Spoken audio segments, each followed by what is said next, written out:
Assalamualaikum warahmatullahi wabarakatuh. Perkenalkan, nama saya Nabila Hafifah dari kelas TID angkatan 2021 dengan NIM 2120202109. Di sini saya akan mengerjakan tugas mata kuliah Ushul Fiqh untuk ujian akhir semester saya, yaitu memaparkan materi kembali dengan judul makalah saya, yaitu istinbat, pengertian, macam, dan syaratnya.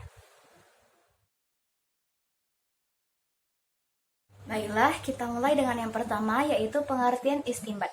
Kata istinbat itu berasal dari bahasa Arab yang berarti penemuan, penggalian, dan mengeluarkan hukum.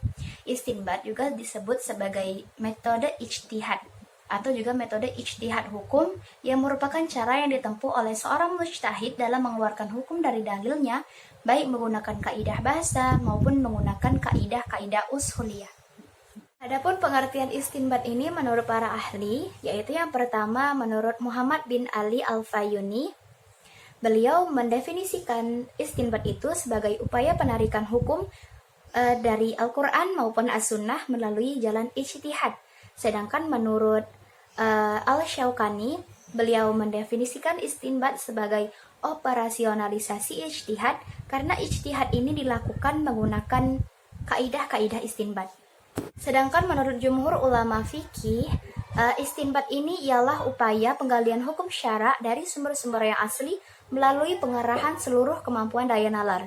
Nah, pengertian ini identik dengan pengertian ijtihad yang dikenal oleh ulama fikih. Pertanyaannya, mengapa istinbat ini kerap dikaitkan dengan ijtihad? Mereka ini mempunyai persamaan, yaitu bersama-sama merupakan metode penetapan hukum. Tetapi membedakannya itu, ijtihad itu hanya fokus pada pemikiran para mujtahid, sedangkan istinbat ini metode untuk mengeluarkan hukum dari Al-Quran maupun As-Sunnah. Jadi, dari beberapa pendapat para ahli yang sudah saya sebutkan dan saya jelaskan tadi, dapat saya ambil kesimpulan bahwa yang dimaksud dengan istinbat ialah metode untuk mengeluarkan hukum yang bersumber dari Al-Quran maupun As-Sunnah yang dilakukan oleh para mujtahid untuk memecahkan dan menemukan solusi dari permasalahan-permasalahan yang ada.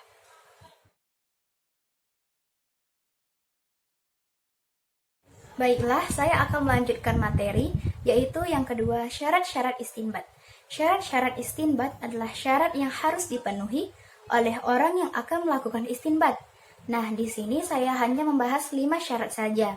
Yang pertama yaitu, seseorang yang akan melakukan istinbat hendaklah memiliki ilmu pengetahuan yang luas tentang ayat-ayat Al-Quran, khususnya yang berhubungan dengan masalah hukum. Yang kedua yaitu memiliki pengetahuan yang luas tentang hadis-hadis Nabi, khususnya hadis-hadis Nabi yang berhubungan dengan masalah hukum. Yang ketiga yaitu memiliki pengetahuan yang luas tentang tentang kias, dan dapat mempergunakannya untuk istinbat hukum. Yang keempat yaitu mengetahui ilmu logika, agar dapat menghasilkan kesimpulan yang benar dan dapat mempertanggungjawabkannya. Yang kelima yaitu poin pentingnya, haruslah mampu menguasai bahasa Arab. Karena apa? Karena Al-Quran dan As-Sunnah itu tersusun dari bahasa Arab.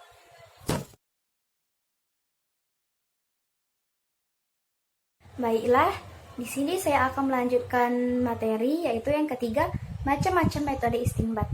Di sini saya membahas macam-macam metode istinbat itu melalui metode penetapan hukum melalui maqasid syariah dan macam-macam metode istinbat dari segi bahasa.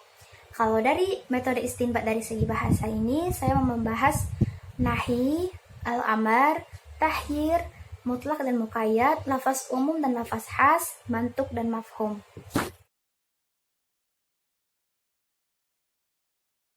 Saya akan membahas yang pertama, yaitu al-amar atau perintah.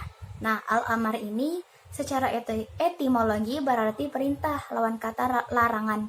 Sedangkan menurut jumhur ulama fikih, al-amar adalah suatu tuntutan atau perintah untuk melakukan sesuatu dari pihak yang lebih tinggi kedudukannya kepada pihak yang lebih rendah tingkatannya. Sedangkan al-nahi atau larangan adalah lawan kata dari al-amar. Nah, menurut mayoritas para ulama ushul fiqh mendefinisikan nahi sebagai larangan melakukan suatu perbuatan dari pihak yang lebih tinggi kedudukannya kepada pihak yang lebih rendah tingkatannya dengan kalimat yang menunjukkan atas hal itu. Ketiga yaitu tahyir atau memberi pilih. Menurut Abdul Karim Zaidan, bahwa yang dimaksud tahyir adalah bahwa Allah dan Rasulnya itu memberi pilih kepada hambanya antara tidak melakukan suatu perbuatan atau melakukan suatu perbuatan. Nah, hukum yang ditujukan oleh tahyir ini itu halal atau mubah, yaitu boleh dilakukan dalam arti tidak berpahala jika dilakukan dan tidak berdosa jika ditinggalkan. Keempat yaitu lafaz umum dan lafaz khusus. Yang pertama kita bahas lafaz umum. Nah, lafaz umum atau lafaz am itu adalah lafaz yang diciptakan untuk pengertian umum sesuai dengan pengertian lafaz itu sendiri tanpa dibatasi dengan jumlah tertentu. Sedangkan lafaz khusus atau lafaz khas seperti yang dikemukakan oleh Adib Saleh, lafaz khusus itu adalah lafaz yang mengandung satu pengertian secara tunggal dan atau beberapa pengertian yang terbatas.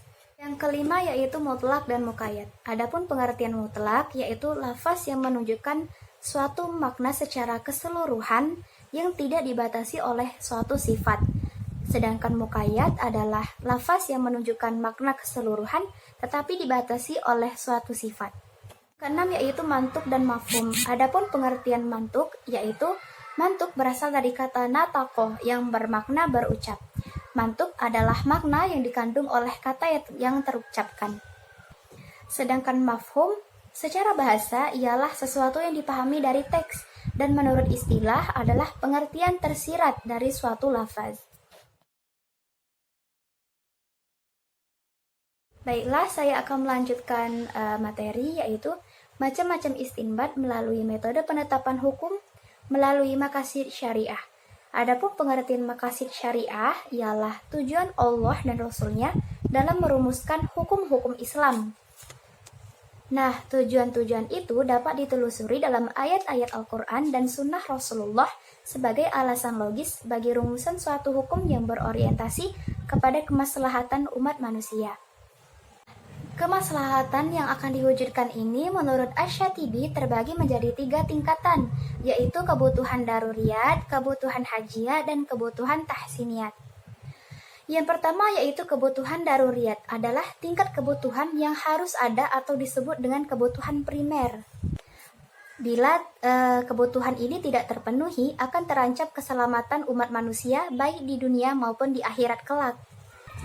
Menurut Al-Syatibi sendiri, ada 5 hal yang termasuk dalam kategori kebutuhan daruriyat ini, yaitu memelihara agama, jiwa, akal, kehormatan, dan keturunan, serta memelihara harta.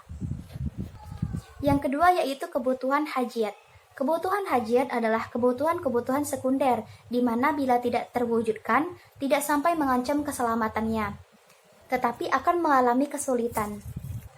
Yang ketiga yaitu kebutuhan tahsiniyat adalah tingkat kebutuhan yang apabila tidak terpenuhi tidak mengancam eksistensi salah satu dari 5 pokok di atas dan tidak pula menimbulkan kesulitan. Tingkat kebutuhan ini berupa kebutuhan pelengkap seperti dikemukakan Al-Syatibi, hal-hal yang merupakan kepatutan seperti kepatutan menurut adat istiadat dan berhias dengan keindahan yang sesuai dengan norma dan akhlak. Baiklah, mungkin sampai sini saja pembahasan yang dapat saya paparkan di video ini. Saya mohon maaf sekali bila ada kata atau kalimat yang salah yang tidak saya ketahui, dan kepada Allah saya mohon ampun. Terima kasih telah menonton dan terima kasih atas perhatiannya. Semoga ilmu yang terdapat dalam video ini dapat tersampaikan dengan baik dan bermanfaat untuk kalian yang menonton. Saya akhiri, wassalamualaikum warahmatullahi wabarakatuh.